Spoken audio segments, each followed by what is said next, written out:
आज की इस वीडियो में हम जानने वाले हैं दो आवेशित चालकों को जब आवेशित कर दिया जाता है और आवेशित करने के बाद किसी चालक से इसको कनेक्ट कर दिया जाता है, जोड़ दिया जाता है, तो उसमें जो ऊर्जा में कमी आती है, जो पहले यानी जोड़ने से पहले जो ऊर्जा उसकी रहती है और बाद में जो ऊर्जा हो जाती है, ऊर्जा में कितने का अंतर होता है, यही हमको जानना है। यानी पहले की जो वैद्युत स्थितिज ऊर्जा रही होगी और बाद की जो वैद्युत स्थितिज ऊर्जा रही होगी, उन दोनों के बीच में अंतर कितना होता है, हमको ये जानना है। हमारे सामने दो गोले हैं, यहाँ पर दो चालक हैं। इन दोनों चालकों को क्या करना है, आवेशित कर देना है। इसको हमने मान लिया Q1 कूलाम आवेश से क्या कर दिया, आवेशित कर दिया। इसको हमने Q2 कूलाम से क्या कर दिया, आवेशित कर दिया। इसकी जो धारिता है C1 है और इसकी जो धारिता है वो क्या है, C2 है। जब इसको Q1 कूलाम चार्ज से आवेशित किया गया उसको Q2 से, तो यहाँ का विभव भी तो कुछ बनेगा, कितना V1 वोल्ट हमने सपोज कर लिया और यहाँ के लिए V2 वोल्ट सपोज कर लिया। इस केस में क्या करना है, जब इसको एक वायर से कनेक्ट किया जाता है तो इस पर हमने पहले ही डिस्कशन कर रखा है कि क्या होता है जब किसी चालक से आप इस दोनों को जोड़ेंगे तो यहाँ पे उच्च विभव से निम्न विभव की ओर आवेश का क्या होगा, स्थानांतरण होगा, आवेश ट्रांसफर हो जाएगा। आवेश तब तक एक दूसरे की तरफ जाएंगे, उच्च से निम्न की तरफ जाएंगे, जब तक कि दोनों के विभव क्या हो जाए, समान ना हो जाए। और उस केस में विभव का जो मान था हमने उभयनिष्ठ विभव का नाम दिया था। उस उभयनिष्ठ विभव को आप सपोज कर लें कितना, अगर V, तो यहाँ का भी विभव कितना हो जाएगा, V हो जाएगा और यहाँ का विभव कितना हो जाएगा, V हो जाएगा।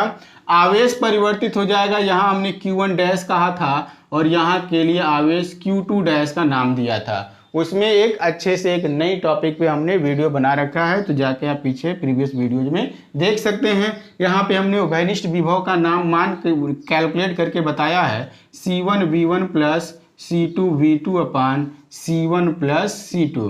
ठीक, यानी यहाँ का जो उभयनिष्ठ विभव होगा वो इतना होगा, C1 V1 plus C2 V2 अपान C1 प्लस C2। अब हम बात करने वाले हैं जो अपना टॉपिक एनर्जी लॉस। पहले तो हम ये जान लें, जब इसको जोड़ा नहीं गया था तब कितनी ऊर्जा होती है। अगर हम प्रारंभिक अवस्था की बात करें, प्रारंभ में क्या लिखेंगे, अगर पहले चालक के लिए U1 हो वैद्युत स्थितिज ऊर्जा, तो क्या लिखेंगे, हाफ C1 V1 स्क्वायर, क्योंकि होता है formula U equal to half CV square. तो उसी से लिख सकते हैं, पहले चालक के लिए लिख देंगे, पहले चालक के लिए। ठीक है, ये हो जाता है आपका पहला वाला। दूसरे चालक के लिए जब लिखेंगे आप U2 इज इक्वल टू, तो हाफ C2 V2 स्क्वायर हो जाएगा। ये है दूसरे चालक के लिए। चलिए लिख लिया हमने दूसरे चालक के लिए। ठीक, तो अब भाई दोनों को जोड़ लेना है। मान लिया हमने, क्या हो जाता है, ये U डैश हो जाता है, तो कुल वैद्युत ऊर्जा या फिर वैद्युत स्थितिज ऊर्जा, चलिए नाम दे देते हैं वैद्युत स्थितिज ऊर्जा। ठीक है, वैद्युत स्थितिज ऊर्जा कितनी हो जाती है, अगर वो U डैश हो तो U डैश इक्वल टू लिख सकते हैं U1 प्लस U2। ठीक, अगर U1 की वैल्यू देखें तो हाफ C1 V1 स्क्वायर। ठीक है, और दूसरे की देखा जाए तो हाफ C2 V2 स्क्वायर। ये हो जाता है जब इसको जोड़ा नहीं गया था तब के लिए यहाँ पे V1 V2 और यहाँ पे आवेश Q1 Q2 था। लेकिन जब इसको जोड़ दिया गया तार से तो ये विभव क्या हो जाता है, एक समान हो जाता है। और एक समान कितना होता है, इतना होता है। तो जब एक समान हो गया तो तब के लिए अगर हम जानना चाहें प्रारंभ की अवस्था तो हो गई। अब यहाँ लिख देंगे, यदि दोनों चालकों को जोड़ दिया जाता है। ठीक है, अगर दोनों चालकों को जोड़ दिया जाता है तो उभयनिष्ठ विभव कितना, V हो जाता है। इतना सब कुछ लिख पाना थोड़ा सा पॉसिबल नहीं है चीज़ों को, और जल्दी से सॉल्व करना हमको। जोड़ दिया जाता है तो कितना विभव हो जाता है, V हो जाता है। तो V के केस में हम बात करें यहाँ पे पहले चालक के लिए, तो यहाँ क्या U1 लिख दिया हमने। तो चलिए इस बार क्या कर देते हैं, इसको डैश के फॉर्म में दर्शाते हैं, U1 डैश। ठीक है, तो U1 डैश अब कितना हो जाता है, हाफ C1 V स्क्वायर लिखेंगे आप, क्योंकि यहाँ का विभव अब क्या हो गया, V हो गया है। ठीक है, यहाँ U2 dash is equal to लिखेंगे तो हाफ C2V² हो जाएगा।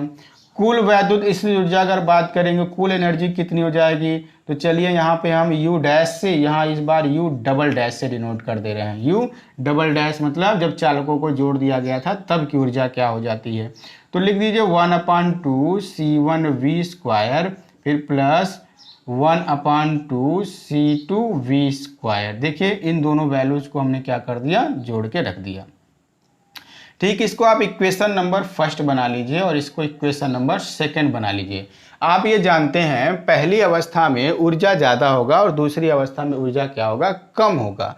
ठीक, तो समीकरण फर्स्ट में से क्या करेंगे, समीकरण नंबर सेकंड को हम माइनस करेंगे। ठीक, अब माइनस करने के लिए अलग से लिखना तो यहाँ पड़ेगा ही हमको, तो इसको क्लीन करना जरूरी हो गया है। ठीक है, आगे बढ़ें। अगर माइनस कर रहे हैं तो क्या लिख सकते हैं, यहाँ से डेल्टा U लिखें। अगर हम समीकरण फर्स्ट माइनस सेकंड करें तो क्या लिखेंगे, डेल्टा U बराबर, पहले क्या था यहाँ के लिए, पहले वाली एनर्जी जो रही होगी वो U डैश रही होगी। U डैश हमने दर्शाया था U dash minus U double dash. U dash की जो वैल्यू रही होगी हमने क्लीन कर दिया, बट कोई बात नहीं, हमको वैसे ही पता है ये 1/2 C1V1² प्लस 1/2 C2V2² हो जाता है। U डैश की वैल्यू, U डबल डैश की वैल्यू आपके सामने यहाँ पर है, इसको भी माइनस करके आप लिख लीजिए 1/2 C1V² प्लस 1/2 C2V² हो जाता है।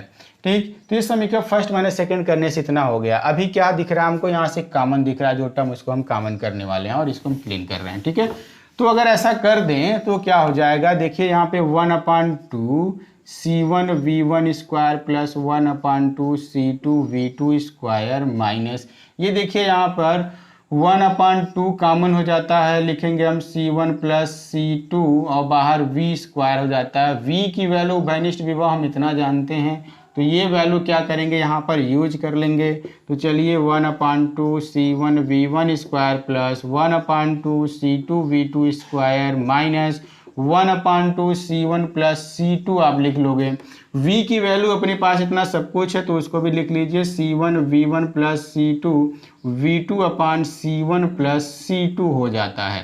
ठीक, अभी देखेंगे यहाँ से ये होल स्क्वायर है, होल स्क्वायर के वजह से यहाँ का एक टर्म कैंसिल हो जाएगा, इससे एक बचा रह जाएगा। तो चलिए ये भी काम कर लेते हैं।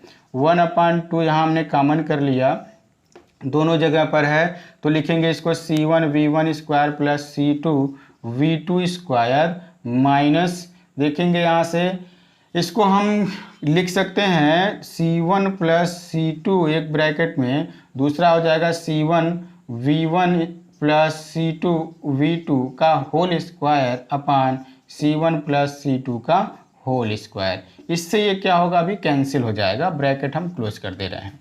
और क्या हो सकता है, 1/2 को ऐसे लिखे रहिए, और ये क्या होगा C1V1² प्लस C2V2² माइनस, ये होल स्क्वायर अब ओपन करना पड़ेगा। लिखें हम क्या चीज़, C1² V1² plus C2² V2², फिर plus 2C1 C2 V1 V2 एक साथ लिख रहे हैं V1 V2, और टोटल अपान में कौन है, यहाँ C1 प्लस C2 है। ठीक है, ब्रैकेट को हमने क्लोज किया। फिर अभी क्या होगा, ये जाएगा टर्म इनके साथ मल्टीप्लाई होने के लिए, तो मल्टीप्लाई करने के लिए किया जाए मल्टीप्लाई, चलिए मल्टीप्लाई कर देते हैं।